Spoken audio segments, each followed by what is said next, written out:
MS Excel की इस video में आज हम जानेंगे जनरेट गेट पाइवट डेटा के बारे में, वो भी कंप्लीट डिटेल में। साथ में हम इसे एग्जांपल के साथ यूज़ करके भी देखेंगे। इसको यूज़ करने के लिए मैंने एक्सेल की शीट पे सेल्स डेटा बना रखा है। प्रैक्टिस के लिए इस एक्सेल की फ़ाइल को आप वीडियो की डिस्क्रिप्शन से डाउनलोड कर लेना। सबसे पहले हम अपने डेटा की मदद से एक पाइवट टेबल क्रिएट करेंगे। इसके बाद पाइवट टेबल फील्ड्स ऑप्शंस की मदद से एक पाइवट टेबल रिपोर्ट तैयार कर लेंगे। तो यहाँ पर जो मेरे पास प्रोडक्ट वाला कॉलम है, इसको मैं रोज़ में रख रहा हूँ। तो मेरे पास यहाँ पर 4 प्रोडक्ट है, CPU, कीबोर्ड, माउस, प्रिंटर। अब मैं चाहता हूँ इनका टोटल अमाउंट शो करना। तो मेरे पास यहाँ पर टोटल अमाउंट का कॉलम है, इसको मैं यहाँ पर वैल्यूज़ में रख दूंगा। तो मेरे पास मेरे जो प्रोडक्ट है उनका टोटल अमाउंट आ रहा है। अब हम जाएंगे पाइवट टेबल एनालाइज टैब में। इसके बाद ऑप्शंस के बगल में जो एरो है इस पर क्लिक करेंगे तो यहाँ पर हमें जनरेट गेट पाइवट डेटा का एक ऑप्शन मिलता है। इस ऑप्शन की मदद से हम अपनी पाइवट टेबल रिपोर्ट में से डेटा को एक्सट्रैक्ट कर सकते हैं। जैसे कि यहाँ पर देखिए मेरे पास प्रोडक्ट में CPU है, मैं चाहता हूँ CPU का टोटल अमाउंट निकालना, एक्सट्रैक्ट करना। ठीक है, तो यहाँ पर मैं क्या करूँगा, इक्वल प्रेस करके सिंपल ये जो हमारा CPU का टोटल अमाउंट है इस पर क्लिक कर दूंगा। देखिए मैंने इक्वल प्रेस करा, इसके बाद जस्ट इस पर क्लिक करा, मेरे पास ऑटोमेटिक गेट पाइवट डेटा का यहाँ पर जो फॉर्मूला या फिर जो फंक्शन है वो पूरा लग गया है। देखिए मैं एक बार एस्केप का बटन दबा रहा हूँ, इक्वल प्रेस करा, इसके बाद जस्ट मैं इस पर क्लिक कर रहा हूँ। जिसका भी आपको टोटल अमाउंट चाहिए आपको बस उसके टोटल अमाउंट पर क्लिक करना है, ऑटोमेटिक ये हमारा फॉर्मूला लग जाता है। एंटर प्रेस करेंगे तो देखिए यहाँ पर CPU का टोटल अमाउंट आ गया।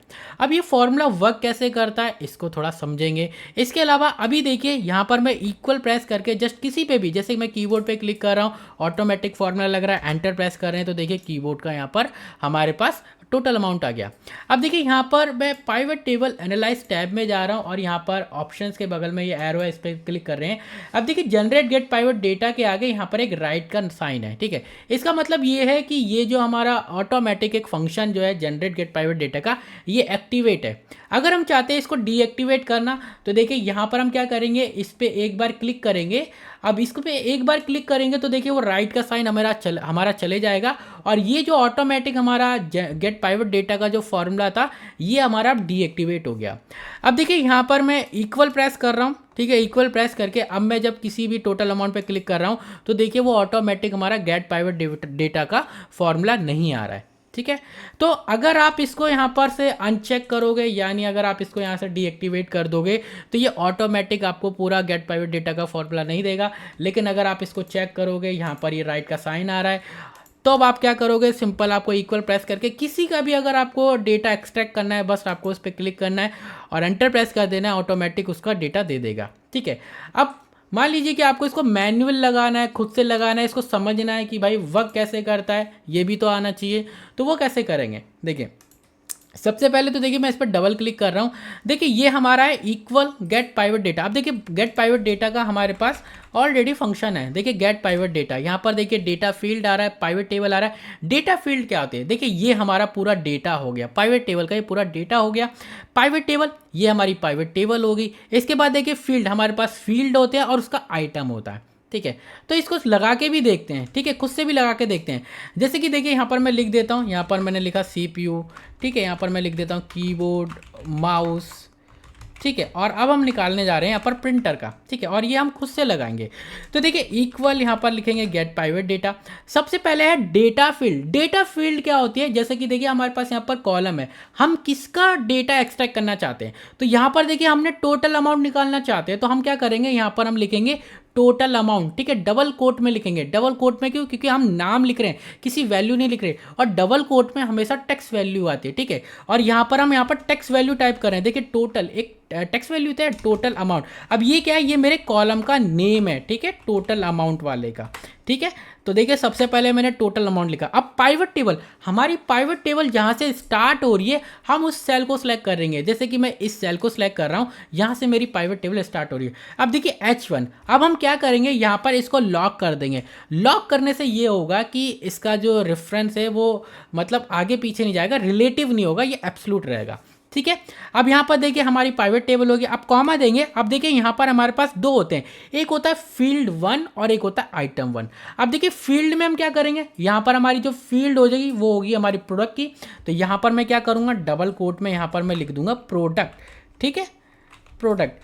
ठीक है, इसके बाद कॉमा देंगे। अब कॉमा देने के बाद यहाँ पर हमारी ये होगी फील्ड, ठीक है, प्रोडक्ट वाली हमारी फील्ड है। इसके नीचे हमारा आइटम कौन सा, इसके नीचे हमारे पास जो आइटम है वो है सीपीयू, कीबोर्ड, माउस, प्रिंटर। ऐसी तो होता है एक फील्ड यानी एक कॉलम होता है, तो हमारा कॉलम कौन सा हो गया, ये जो हमारा प्रोडक्ट है ये हमारा एक कॉलम हो गया, ठीक है। इसके नीचे क्या है, ये हमारे आइटम हो गए, ठीक है।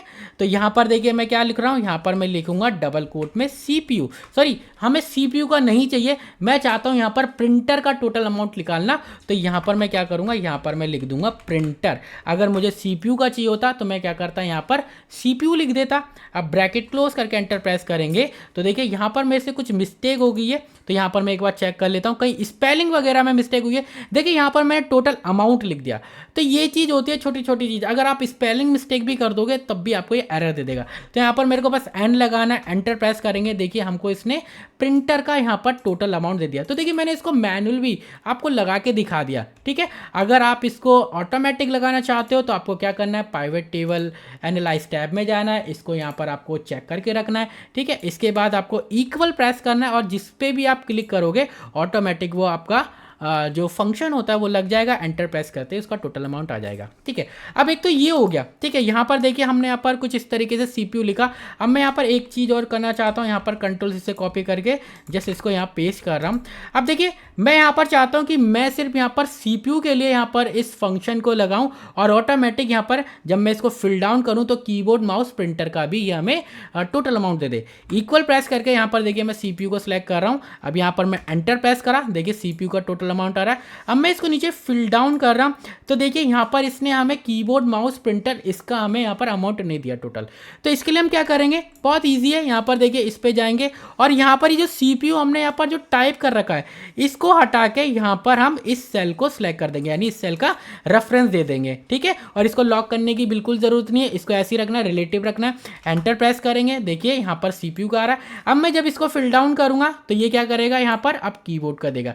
क्यों दे रहा है, क्योंकि देखिए यहाँ पर ये H14 है और इसको जब हम फिल डाउन करेंगे तो ये H15 हो जाएगा। रिलेटिव रेफरेंस है, ऑलरेडी मैंने आपको रेफरेंसेस के बारे में बता रखा है, ठीक है। तो देखिए हमारे पास यहाँ पर सीपीयू, कीबोर्ड, माउस, प्रिंटर का भी दे दिया।